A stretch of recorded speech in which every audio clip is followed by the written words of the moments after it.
अम्मा मुझसे नहीं होती अलमारियाँ सही, आप कर दो ना प्लीज। अम्मा ये क्या कर रही हैं? सोचा तुम्हारी अलमारी ठीक कर दूं, लेकिन ये तो पहले से ही।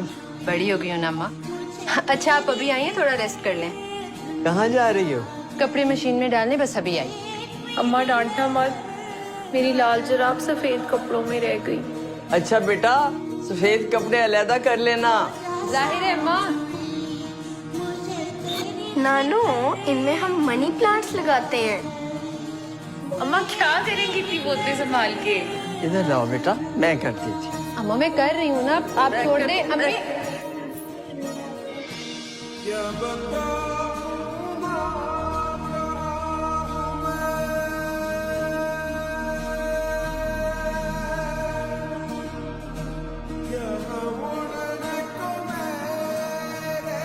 अम्मा ये चखना जरा। समझदार हो बेटा, खुद चख लो। प्लीज ना।